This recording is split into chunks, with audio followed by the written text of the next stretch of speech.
Welcome to Transbiblical, a podcast where we talk about how gender variation is as ancient as stories about creation. In fact, that's the very first sentence in the new book, Transbiblical. My name is Katie E. Valentine. This is a limited series podcast, and I'm going to bring you authors and friends of the book to talk a lot about gender identities like transgender, non-binary, and so much more, all in conversation with the Bible and other ancient texts. Let's get started.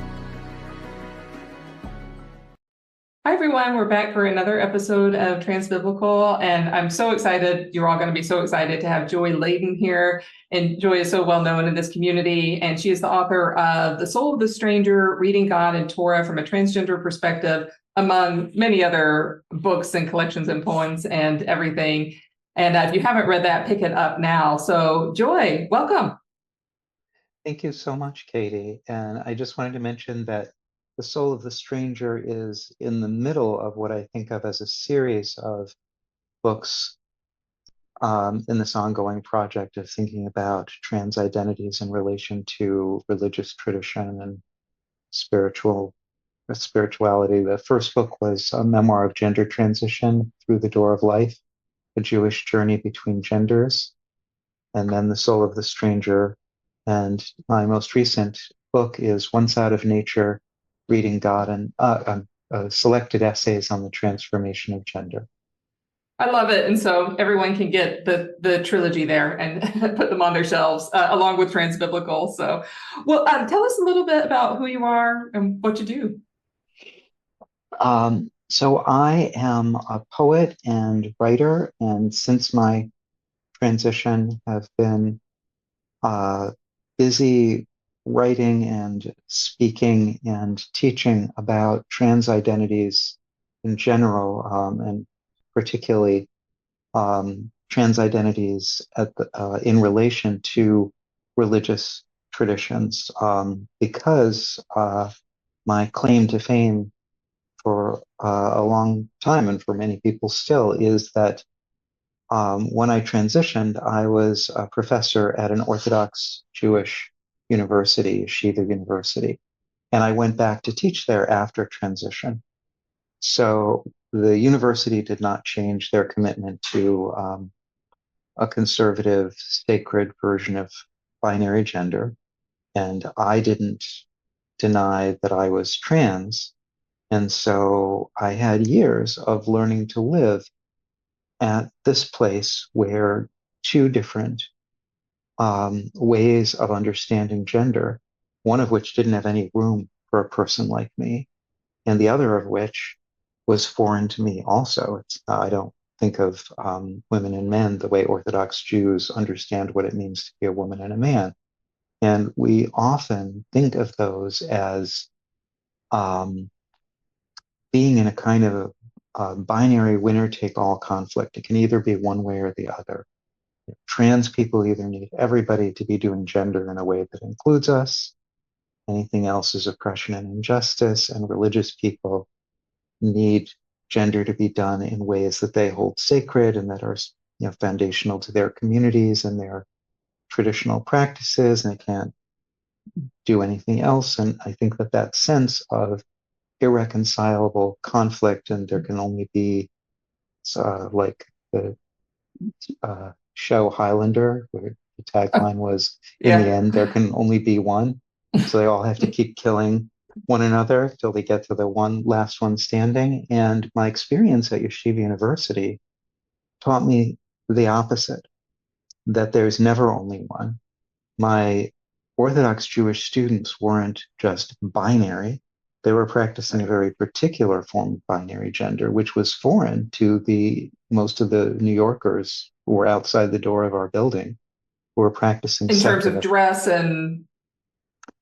behavior, but more than that, because ways of doing gender define what it means to be human, and as well, and so male and female, but also they have specific moral and ethical ideas about what's entailed by being a man or a woman. And for Orthodox Jews, it's what it means to be a Jewish man or a Jewish woman. And I think if you look at many religious Christian versions of binary gender, there's what it means to be a Christian man and what it means to be a Christian woman. And those are quite different from, well, first of all, the Christian and Jewish versions are different from one another. Right. There are many different Christian versions. There are many different Jewish versions, and they're different from secular versions. So I came to realize that we actually all live in a world where there are many different ways of doing gender, some of which overlap with ours in ways that we find rather easy to negotiate, and some of which are in direct conflict. And it's not only trans people who have these conflicts. For my students, and this was amazing, their gender was more interesting than mine, Mm. because for them, being a young woman, I taught at the women's college, meant simultaneously understanding themselves as Orthodox Jewish women, which meant that by the time they were in college, they should be married and having children. And also in terms of secular American womanhood, which means by the time you're in college, you should not be getting married Right. and having children. Your life is an extension of adolescence. And they really internalized and lived both of those at the same time. They would code switch back and forth. They would literally change clothes depending on their context. And Mm. um, so I realized that not only can conflicting gender ways of doing gender go together, but many people live more than one of them at the same time. So I think we have a lot of tacit skills that we can draw on in handling conflicts between different ways of doing gender, because it's not as freaky as people think. It's Right. not as winner take Yeah. all, but also in terms of the trans hermeneutics work, it's made me want to look for the common denominators instead of emphasizing binary ways of, trans versus cis, um, binary versus non-binary ways of doing gender.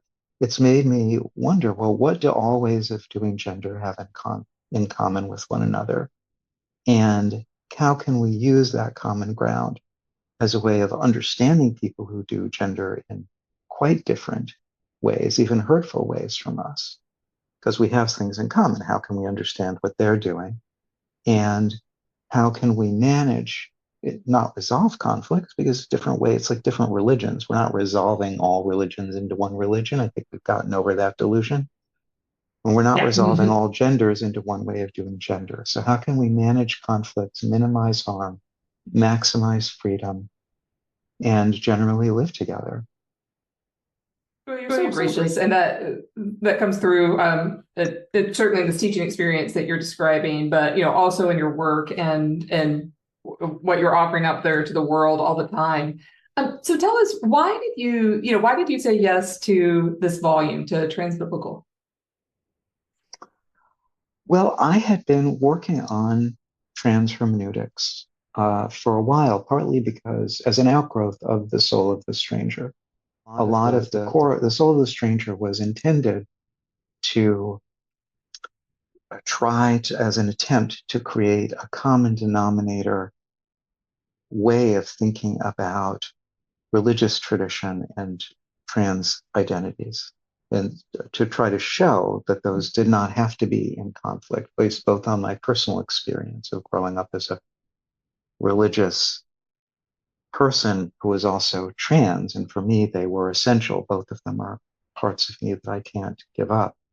Um, but also, I wanted to show that religious communities not only don't have to give up their traditions in order to include trans and non-binary people, but that they can grow through the perspectives of the, religious traditions based on binary gender can grow through the inclusion of the perspectives and lived experiences of people who are trans and non-binary. So that was the core of the book. But by the time I was done with it, I had shifted, like the book had taught me something different. It had taught me that there's this common experience of estrangement from the way people see us that's shared by everyone. So this trans cis binary, like cis people, they're all so comfortable in their gender. They're simple, never any problems, as though feminism didn't exist, for example. Um, Whereas trans non-binary people were interesting and whatever. But once I realized, well, actually, all human beings recognize one another in terms of roles and categories that are general, right? They're shared, which means that they never fit individuals perfectly or constantly, which means there's always friction. There's always moments, or sometimes more than moments, where we're estranged. We realize people see us one way and we see ourselves in another way. My children certainly experienced that as they were growing up. In adolescence, they were like, I had this outdated idea of them. They were my children, right? And they didn't no longer identified with the role of children as we had been doing it. So I think this is a universal, it's built into being human because we have these very messy, constantly changing individualities. And in order to build relationships, we sign on to shared categories that only partly represent us accurately. So when trans people are freaking out because you referred to me in a way that doesn't represent who I am, that's actually an experience I'm pretty sure everybody who's paying attention can remember of having, not necessarily with gender, but certainly with some of the roles and categories that we're assigned that other people expect us to live up to. Even if you're a parent, those times when your children are expecting you to be your young children, the good, providing, blah, blah, blah parent, and you are having the worst day ever. And so you're Yeah. like, the truth about me is, but the role, the way I'm looked at, right? So there's this gulf between the two. We all know that. So we all have this experience of estrangement from roles and categories. And from that perspective, there is no trans cis binary. There's a matter of degree with respect to gender roles and categories. For some people, estrangement is constant and excruciating, and it has to be foregrounded. And so we identify as trans or non-binary. And for other people, it's like, whatever, I don't like dressing up in suits to go to the office, but it's not like gender dysphoria that I can't live with, kind of. So that was one thing. The other thing was realizing that no matter how strange people seem to one another, and I know I seem very strange to a lot of people who do gender in binary ways. I get that. Other people do gender in ways that seem strange to me. But no matter how strange we seem to one another, God is way stranger than all of us. Hmm. And so my relationship with God was premised on the idea that God and I, when I was a young child, God and I are the weirdos. We don't fit into human categories. We don't fit into gender. Everybody else does. Everybody else is normal and they're all exactly what they seem. But by the time I was finished writing the book, I was like, well, wait a second. From the perspective of when I stand next to God, I just look like an ordinary human being.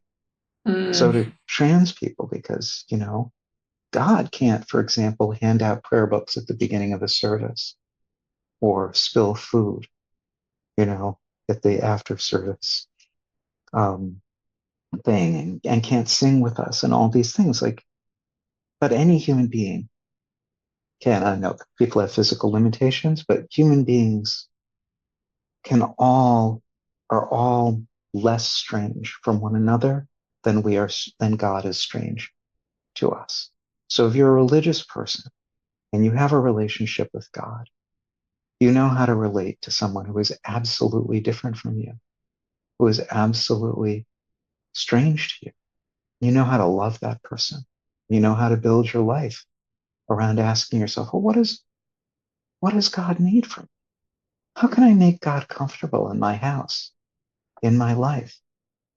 How can I reflect in my behavior that God belongs here with me and with us? Right? So we And do something, inclusion with God. yeah, I love that. And, I see this a lot, and it's so true that often we make God in our image. So it's that statement to me also, I think, points to how uncomfortable we might be with a strangeness of the divine, and that we seek to make God smaller. And I just have this memory of, Yes. in my Facebook group once, I said, have you ever tried calling God she? And a couple of people told me it was blasphemous, just straight up blasphemy, whatever. That's fine. I said, okay, if you're uncomfortable with it, that's a better reason to give it a try. But then a lot of people who don't object to it said, no, God is more than just she. And I was like, right, but that doesn't answer the question, which is, have you tried it? Have you tried being uncomfortable with it? Yes, I'm actually writing about this now, this what it means to gender God. And that is and that reaction is very common, because in a patriarchal culture, maleness it's both an elevated privileged class, but it's also the default setting. Yeah. When man capitalized to refer to everyone. But female is always particular. So when we think of God, when we refer to God as he, we can say, but I don't think God is like a human man, right? That's just a generic universal thing. When we say God is she, it triggers like this kind of stuff. But the truth is that we are always, I'm going to speak for myself. I am always wobbling between relating to a God who is incomprehensible to me, even though I relate to God in terms that are meaningful to me. I use those terms in a way where I'm cognizant that, God is much more than however I'm referring to God right now, right? So that's what we strive for in worship. But I'm always collapsing into idolatry, conceptual idolatry, confusing God with my ideas about God. And that's what I did when I was a child. And it's normal. I wanted to feel I was all alone except for God. I wanted to feel God close to me. So the way I did that was I said, God is isolated just like me. God feels cut off from people just like me. God and I are the two who are in this special club together. So I wasn't wrong about God also not fitting human categories, but the idolatrous part and writing the soul of the stranger forced me to be like, oh, wait a second. I have to give up my specialness here if I'm really going to work through these ideas. But it was a young child's desperation. But I think when we move into idolatry, it's for the same reasons. We want to feel close to a divinity that we need, right? We need in our lives. So right now, we just want to feel like God is our Father, right? Because we're in distress. We know how to relate to a father. I mean, given my father, that was never my choice. But for a lot of people, that's extremely comforting, and I wouldn't want to take that away from them. But when we don't include all the other stuff that God is, or at least just remember this, like, right? And we should do this with other people. Like in my marriage, I have the same issue. Am I relating to my spouse as though she is just what I think of her as being? Or do I remember that she's always more? She has her own feelings, her own life.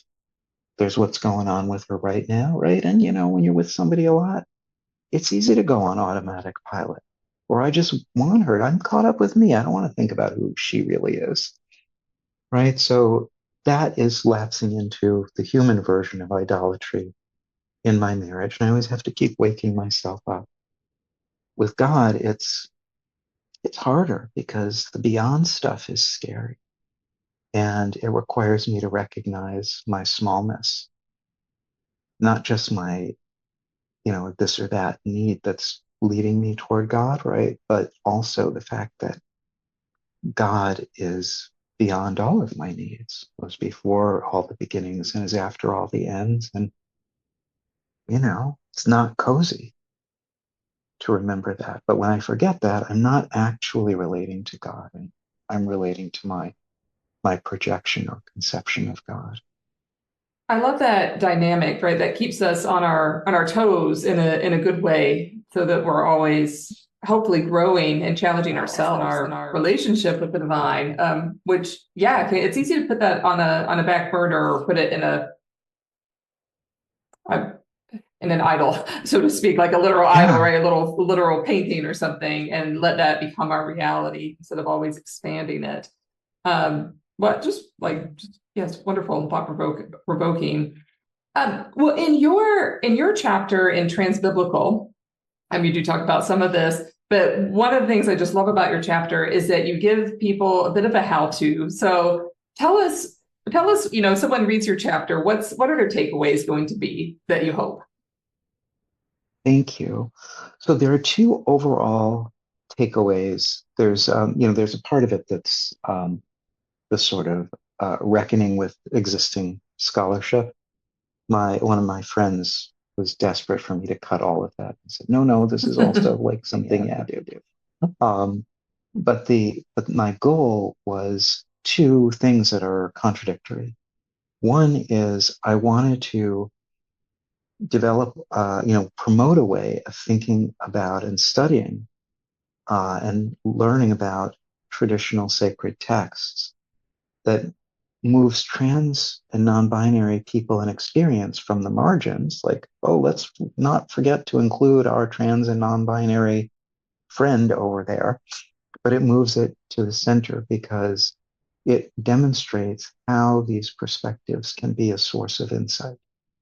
And so that how to partly is like, how can you do this if you don't have the lived experience of being trans or non-binary?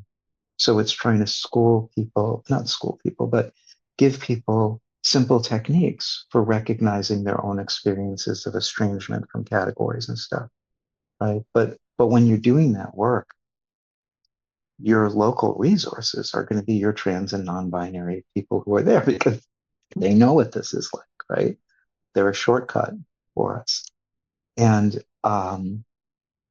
so then the other thing, which is in tension with moving trans and non-binary people from the margin to the center, is to dissolve the margin entirely with regard to this by teaching people the experiences that we have, and I think this includes trans and non-binary people, the experiences we have of not fitting into the roles and categories by which other people identify us, right? That those feelings of estrangement, they tend to be really uncomfortable. They can be liberating, absolutely. They can be sources of strength and resistance, absolutely. But they tend to be uncomfortable. They're often shameful. They're sometimes scary. Imposter syndrome is one of the very common forms of them. You think I'm this, but really I'm not worthy to be this. So I'm just hiding. I'm just pretending. Um, and the times when they're often bound up with experiences that are like traumatic failures for us. So it's hard for people to get into the groove of recognizing them as part of daily life because a lot of them aren't traumatic. I was keyed into this by a friend of mine who's not at all trans, heterosexual woman, but she only wears work shirts and jeans whenever she has the choice. And she said, when I get dressed up for a wedding, I look in the mirror and I don't recognize myself because I'm wearing a dress. And I was like, hey, I know that experience of looking in the mirror and not recognizing myself. And I thought, I'm learning something really important here. It took me years to understand it. But she wasn't shattered by it. She goes to weddings. It's not that she can't do it. It's just she wouldn't normally think about that uncomfortable experience. She brought it up just because of me, right? She was trying to understand me. So I think we can accustom ourselves to recognizing those experiences and just doing the meditation thing like, oh, yeah, there you are. Hi, I recognize you. I'm surviving. I'm not breaking down. I don't have to do anything. I don't have to transition, but I can recognize this as a normal part of my human experience. When I do, I realize how much more to me there is than what other people see and understand.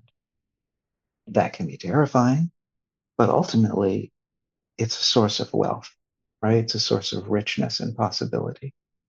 And I think it is for religious people.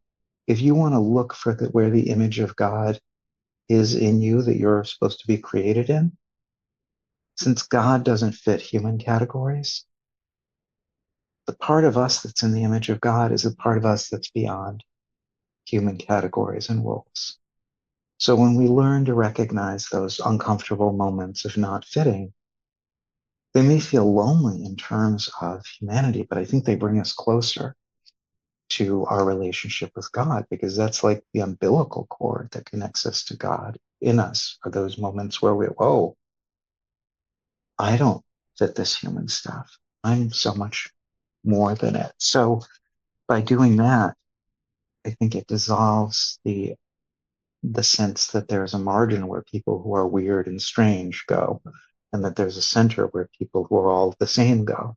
It's like, no, if other people were telepathic, they'd know we were weird and strange too. Right. That is normal. That is what norms are created for. Right. And I was just thinking the other day, if this is helpful for anyone who's listening, how sometimes when I go to like professional settings, I always, imposter syndrome, sure, it's so common for academics and for anyone really, but I'm always thinking, I don't fit in with this group, and I don't fit in with this group, and I don't fit in with this group, right? So you seek your couple of friends that you have who are there. And that's not really true. I mean, it is to some extent, but and then usually I just kind of shrug my shoulders. I'm like, who really cares? It's fine. Go do what I want to do, hang out with who I want to hang out with. But yeah, but that, like, your description fits me so well. And I'm sure lots of other people too. And we're always, like you said, coding differently, making adjustments. Maybe, and it's maybe in those recognitions that we find the divine. I think that is a place that we can find the divine. We can find both the richness of our humanity and the divine. And that's another binary that, I think we need to dissolve, is the divine human binary that says wherever human beings are, the divine isn't. Right? Or in Christianity, you would say, well, there was one time where there was this perfect fusion of divinity and humanity. But for the most part, divinity is beyond and humans are here in the muck. And right. And I think when you start recognizing this umbilical place where you don't fit the human categories that define what it is to be human, you start realizing that, oh, wait a second, we are an ongoing expression of divinity, as well as being human beings who use these roles and categories to have relationships with one another. God knows that we need these roles and categories and words to relate to God, but God refuses to fit into them. And that's why we end up with empty idols if we forget God's beyondness. Yeah, always like challenging us in a really good way. Yeah, to maybe recognize our own divinity in there too. To be very woo about it. But I think it's it's real. Well, and so in this chapter, you're teaching people how to recognize those margins, not margins, zones, and that can be a trans experience, whether they themselves are trans or not, which I think is just wonderful. And this is just the perfect how-to for communities of faith, for classrooms, for just, I think, a variety of contexts, to be able to take your chapter and learn how to read transness and from their own experiences and from experiences of others, right? And partner that with the story. Is that the right way to say it? Well, apply that to the stories.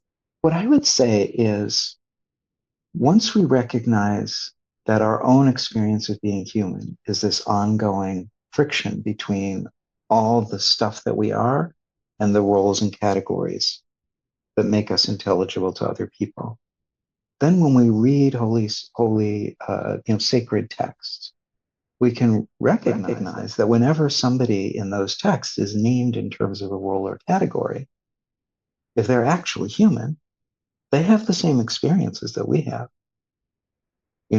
So they may be named as a king, but they're not just a king, right? So the possibility of trans experience is always there when in sacred text, someone is identified in terms of a role or category.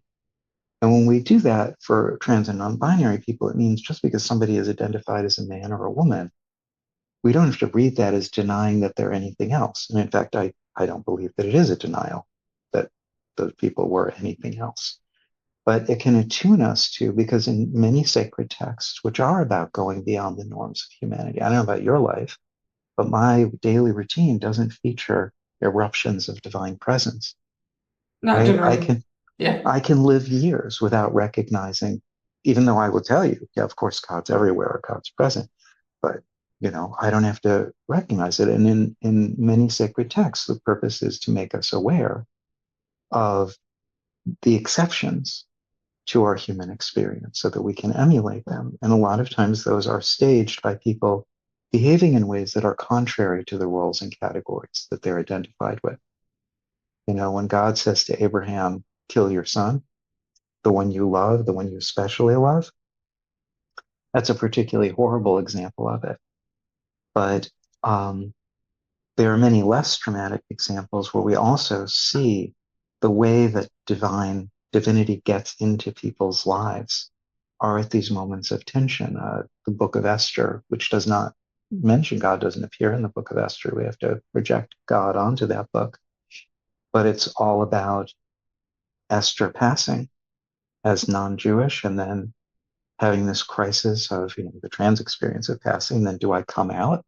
Will I lose my status? What will happen to me if I reveal who I really am? She's been living with this trans experience of, and that is why we read the book of Esther. That's where we read God into the book. Her uncle says, if you don't do this, if you don't come out, then God will deliver this people in another way. But your chance to be part of this manifestation of divinity in human history is for you to step outside these very comfortable roles and categories that you've been living in and reveal more of who you actually are. And quick cross reference for listeners to also listen to the episode with Esther Brown-Smith, who talks about Mordecai as a non-binary character. Wow. Yeah. So Esther is like just really wonderful for digging into all of this. And so, listeners, if you're curious, you can apply Joy's methodology to nearly any book of any story in the Bible, and then come away much richer for seeing these in-between spaces that tell me if I'm saying this right, that eventually become not in between. Because we're recognizing the dissolving this margin. Yeah, some of them become not in between. Some of them just remain unresolved possibilities. For example, I would love to interview Abraham and say, so how do you see yourself as a dad? Now, after the dust has settled, really, like, what happened to your self-image there? Right? And the script, biblical documents usually only glance at people. So we often don't know what happens at the end. So a lot of these trans experiences are potentials, and they open up exciting new readings. Like, maybe Esther was delighted to pass as Persian. Maybe she'd always wanted to be Persian, and this was her chance.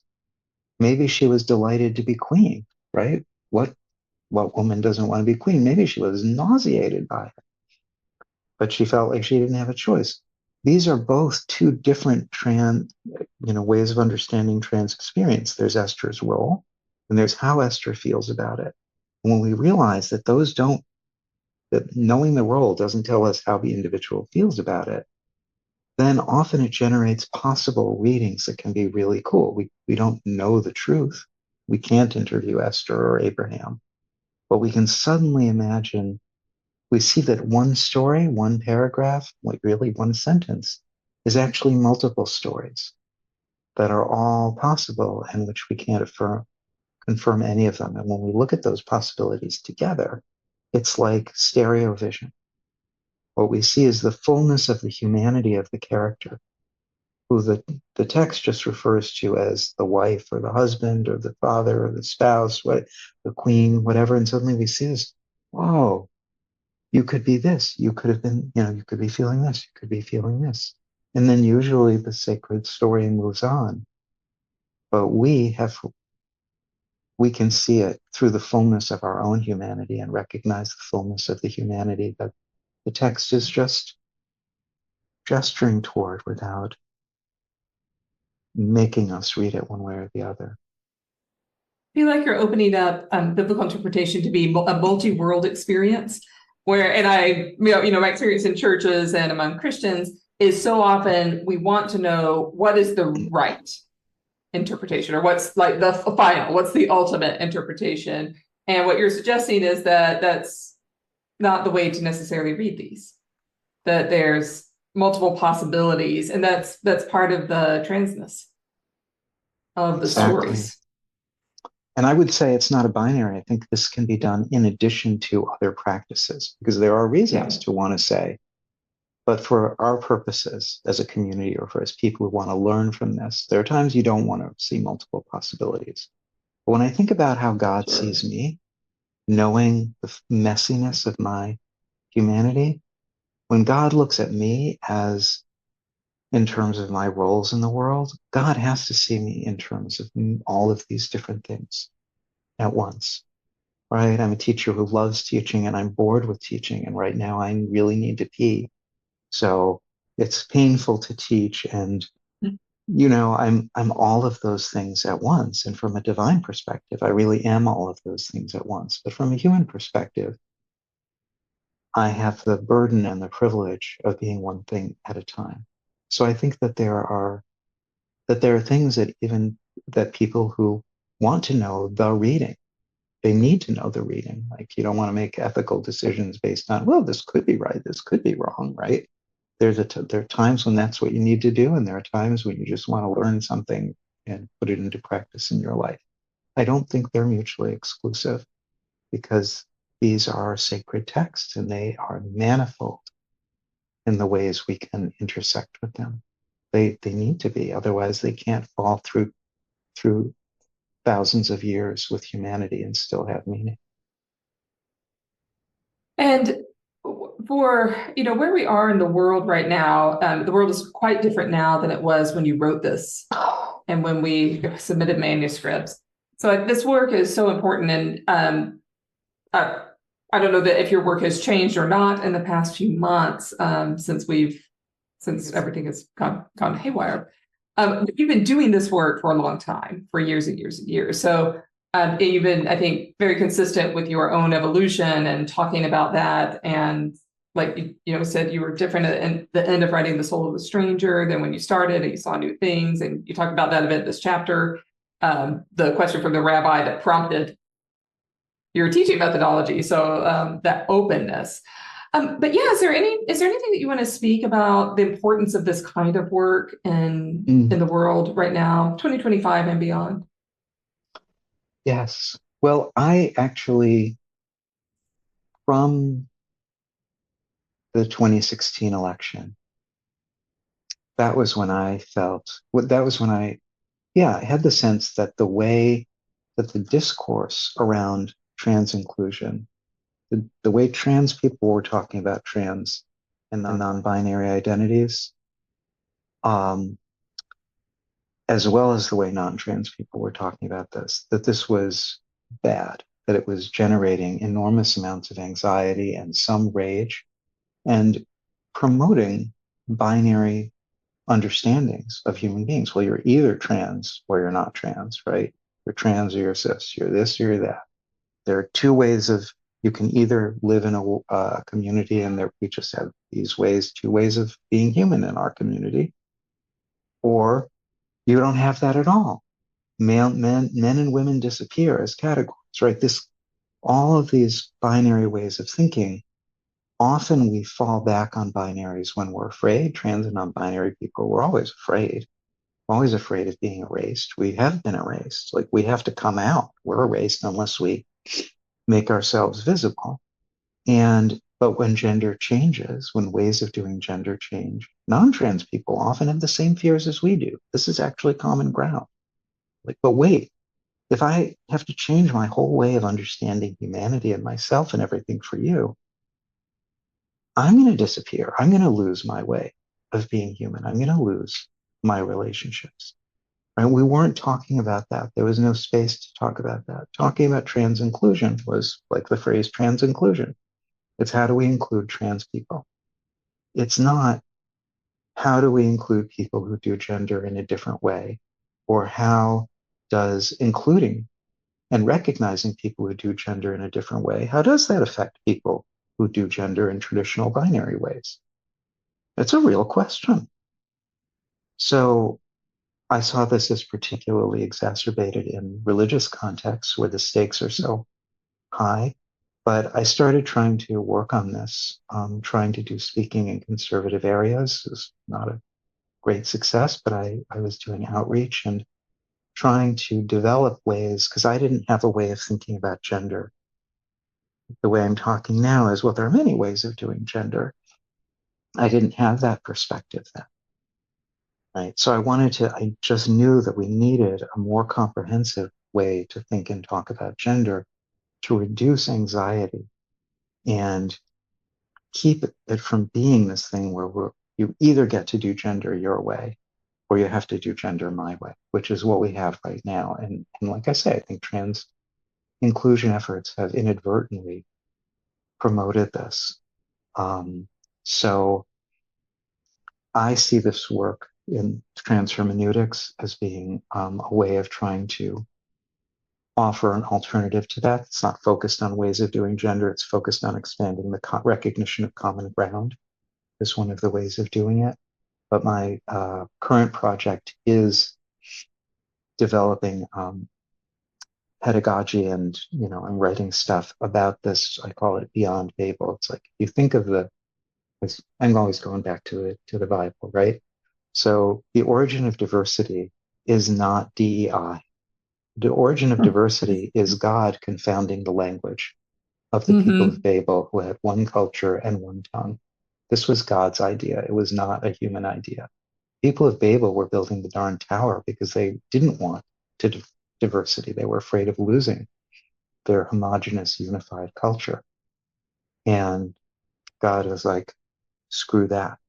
Hmm. And in that moment, it's just one of the most horrible things because I never felt understood as a child. So imagine the moment when God confounded their language and suddenly you can't understand the people you're talking to and they can't understand you. And you run home to your family and you can't understand your family either, and they can't understand one another. And it says everybody just wandered off in a different direction.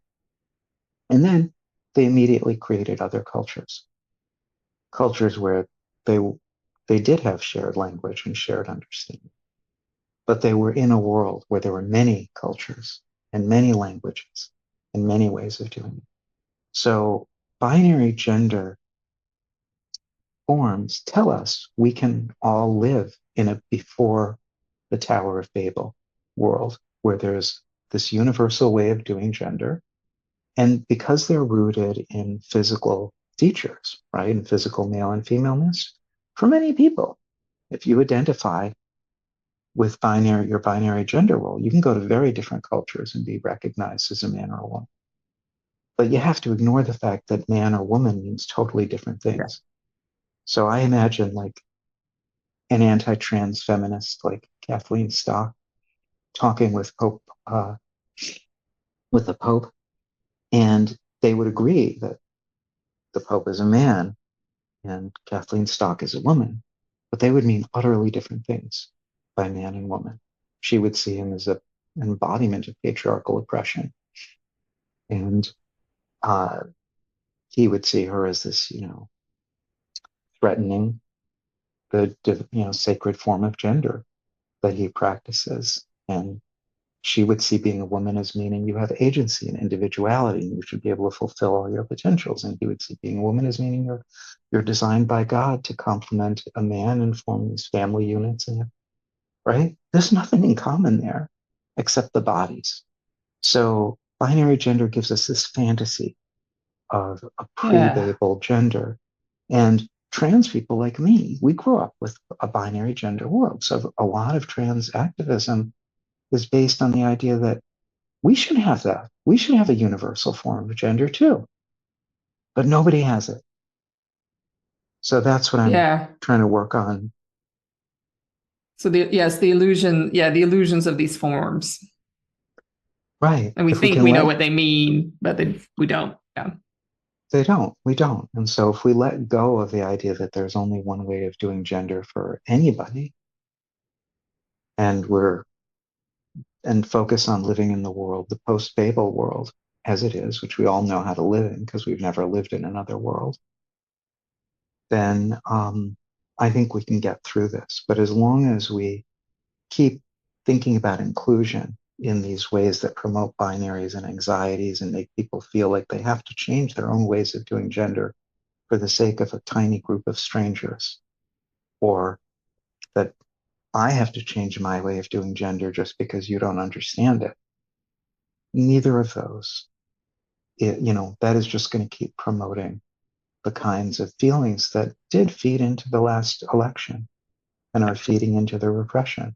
Because nobody wants to be told how to practice gender, and nobody should be. I don't have any right to tell you how to practice gender. Screw that. Yeah. Yes. So the multi worlds, the multiverses back up on us in a wonderful way, which is a great way to start to wrap up.